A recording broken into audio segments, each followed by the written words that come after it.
Hay un momento, en las profundidades del océano, en el que el tiempo se detiene para el corazón más grande del planeta, no metafóricamente, literalmente. El corazón de una ballena azul puede reducir su frecuencia cardíaca a 2 latidos por minuto. 2. En ese intervalo hay más silencio biológico que en cualquier otro vertebrado vivo sobre la Tierra. Y sin embargo, ese órgano, del tamaño de un automóvil pequeño, sostiene una vida que puede superar los 90 años, sumergirse a 600 metros de profundidad y moverse en un cuerpo que pesa hasta 180 toneladas. La pregunta no es cómo late ese corazón, la pregunta es cómo sobrevive a todo lo que le exige existir. Los cetáceos, ballenas, delfines y marsopas representan uno de los experimentos más radicales que ha realizado la evolución en los últimos 50 millones de años. No son criaturas del mar que decidieron salir a tierra, son criaturas de tierra que regresaron al mar, y esa distinción lo cambia todo. Cuando un ancestro tetrápodo cuadrúpedo inició esa transición durante el Eoceno, cada sistema de su cuerpo tuvo que renegociarse con el agua. Los pulmones, la termorregulación, la locomoción, la visión y el sueño. Sin embargo, ningún sistema enfrentó una presión selectiva tan intensa, tan constante y tan implacable como el cardiovascular, porque el corazón de un cetáceo no es simplemente un corazón grande, es un órgano rediseñado desde la geometría de sus cavidades hasta la bioquímica de sus células. Todo esto con el fin de resolver un problema que ningún otro mamífero ha tenido que enfrentar con tanta profundidad: el buceo prolongado. Para entender la magnitud de ese problema, hay que imaginar lo que ocurre en el cuerpo de un cachalote cuando desciende a 1000 metros de profundidad en busca de calamar gigante. A esa profundidad, la presión del agua supera 100 atmósferas. Los pulmones colapsarían si funcionaran como los nuestros. El nitrógeno disuelto en la sangre podría cristalizar en los tejidos al ascender, causando la enfermedad por descompresión que mata a los buzos humanos. El oxígeno disponible sería insuficiente en cuestión de segundos si el metabolismo no se ajustara de forma dramática. Y sin embargo, el cachalote desciende. Permanece activo durante 40 minutos, caza activamente en la oscuridad absoluta y regresa a la superficie sin daño alguno. Lo hace decenas de veces por día durante décadas.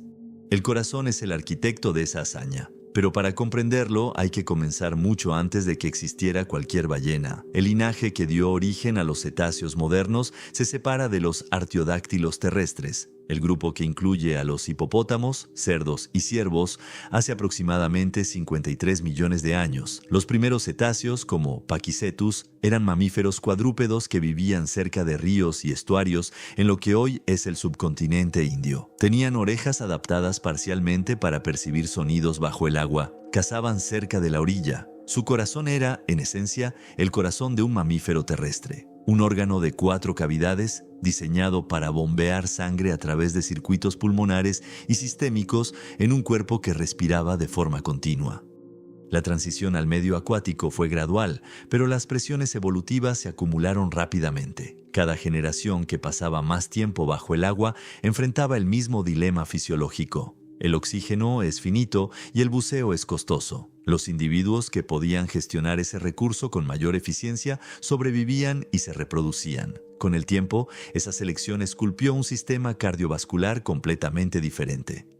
El primer cambio fundamental fue la capacidad de almacenar oxígeno fuera de los pulmones. En los mamíferos terrestres, la hemoglobina en la sangre y la mioglobina en los músculos son las principales proteínas transportadoras de oxígeno, pero sus concentraciones son modestas. En los cetáceos, la concentración de mioglobina muscular es entre 10 y 30 veces superior a la de un humano. Esa diferencia se traduce en músculos que literalmente tienen un color oscuro, casi negro, en las especies de buceo profundo como los sifios y los cachalotes. El oxígeno no se almacena solo en los pulmones, se almacena en cada fibra muscular del cuerpo, disponible localmente sin necesidad de que el corazón lo bombee desde la superficie.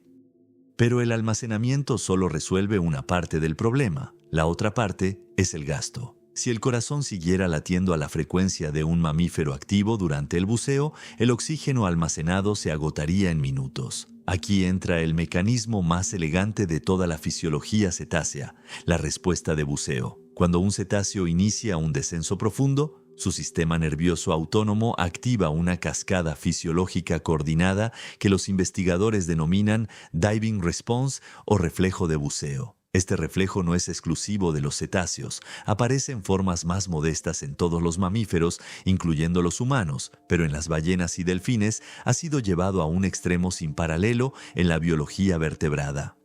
El primer componente es la bradicardia, una reducción dramática de la frecuencia cardíaca. En una ballena azul en reposo en la superficie, el corazón late entre 15 y 30 veces por minuto. Durante un buceo profundo, esa frecuencia puede caer a 4, 3 o incluso 2 latidos por minuto. En términos prácticos, esto significa que entre un latido y el siguiente pueden transcurrir 20 o 30 segundos. El corazón no se detiene, continúa bombeando, pero lo hace con una lentitud casi inimaginable para un órgano de ese tamaño sometido a ese esfuerzo.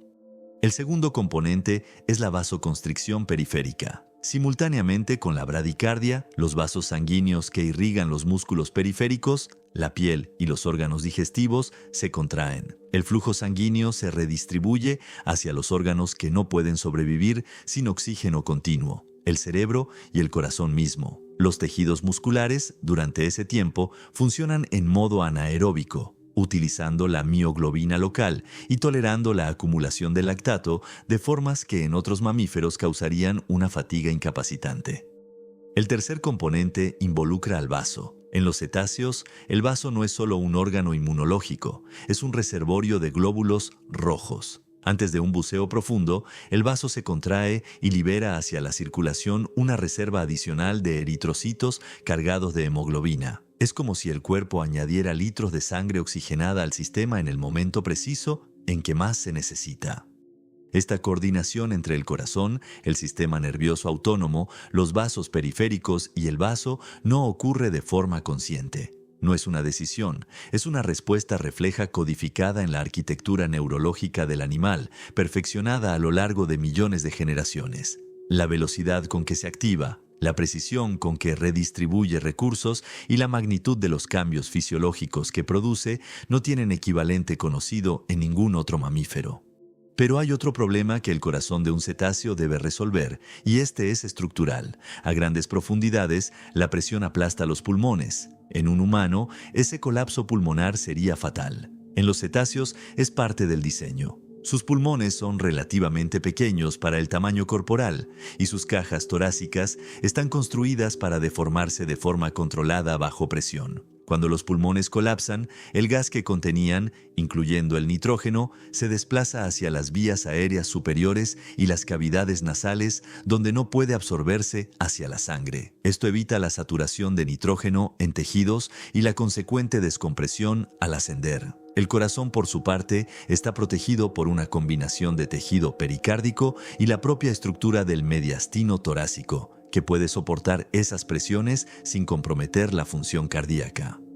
La geometría interna del corazón cetáceo también presenta particularidades. En las grandes ballenas misticetas, como la ballena de aleta o la jorobada, el corazón tiene 4 cavidades como en todos los mamíferos, pero las dimensiones relativas de sus paredes, la elasticidad de sus válvulas y la capacidad de sus ventrículos están optimizadas para manejar volúmenes de sangre extraordinarios con latidos poco frecuentes. Cada contracción del ventrículo izquierdo de una ballena azul puede eyectar más de 200 litros de sangre hacia la aorta. La aorta misma, en estas especies, tiene un diámetro aproximado de 30 centímetros y una elasticidad inusual que actúa como un amortiguador hidráulico, suavizando el pulso entre latidos para mantener la perfusión tisular continua a pesar de los largos intervalos entre contracciones.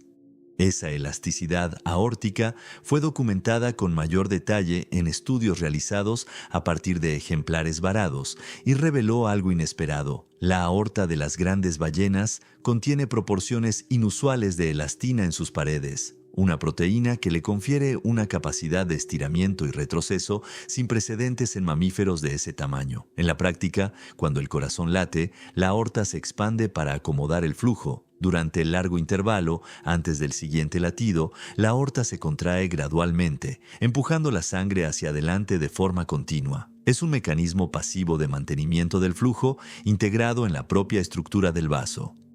Los delfines y marsopas presentan variaciones fascinantes sobre este mismo tema. Al ser animales más pequeños y en muchas especies, buzos menos extremos, sus corazones laten más rápido y sus respuestas de buceo son menos dramáticas en términos absolutos. Sin embargo, incluso en un delfín nariz de botella, la capacidad de suprimir la frecuencia cardíaca durante un buceo activo es notable. Lo que cambia entre un delfín y un cachalote no es la existencia del mecanismo, sino su amplitud y duración. La respuesta de buceo es una herramienta de escala continua, ajustada según la profundidad del descenso, la temperatura del agua, el estado metabólico del animal y posiblemente señales aprendidas sobre la distancia a la presa.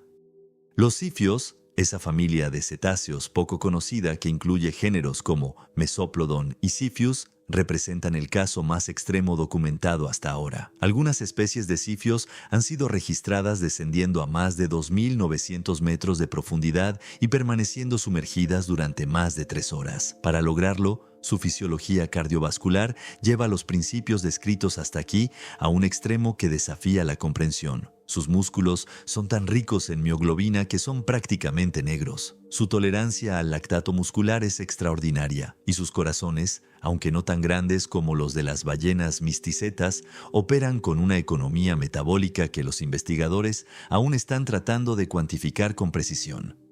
Aquí es donde la ciencia actual encuentra sus propios límites, ya que registrar datos cardíacos en tiempo real de un animal que supera los 3.000 metros de profundidad es un desafío tecnológico enorme. Fue apenas en 2019 cuando un equipo de la Universidad de Stanford logró obtener los primeros registros electrocardiográficos directos en su entorno natural, utilizando electrodos de succión en una ballena azul en California.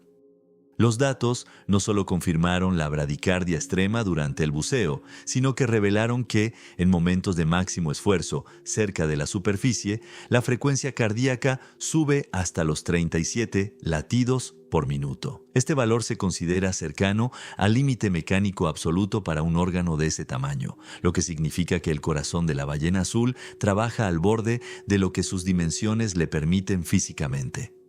Esto introduce una pregunta que los cardiólogos comparativos todavía debaten sobre cuáles son los límites fisiológicos reales del corazón cetáceo y si existen patologías cardíacas en ballenas silvestres derivadas de ese estrés crónico. Las evidencias en necropsias de animales varados sugieren la existencia de arritmias y lesiones miocárdicas, aunque determinar si estas son la causa o una consecuencia del varamiento resulta metodológicamente complejo. Por otro lado, se investiga si las perturbaciones acústicas como el ruido industrial, el tráfico de barcos o sonares militares interfieren con el reflejo de buceo o provocan ascensos rápidos que comprometan su fisiología. De hecho, existe evidencia que vincula los sonares de alta intensidad con lesiones en tejidos de sifios, manteniendo al corazón y los vasos asociados bajo escrutinio científico.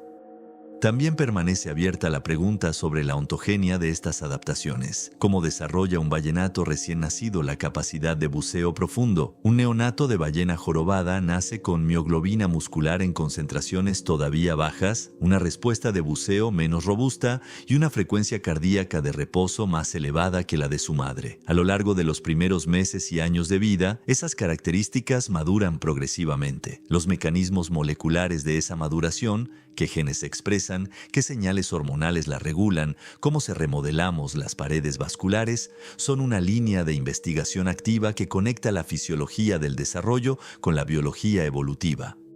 Lo que ya se conoce con certeza y que hace al corazón cetáceo un objeto de estudio sin equivalente es que representa una solución evolutiva a un problema físico real. No es una adaptación de conveniencia. Es la consecuencia de 50 millones de años de selección operando sobre cada variante genética que afectara la eficiencia del bombeo cardíaco, la elasticidad vascular, la capacidad de almacenamiento de oxígeno y la regulación nerviosa de la circulación. Cada uno de esos rasgos, la bradicardia extrema, la aorta elástica, la mioglobina abundante, el vaso contractil, existe porque en algún momento de la historia de estos animales, los individuos que lo poseían en mayor medida dejaron más descendencia que los que no.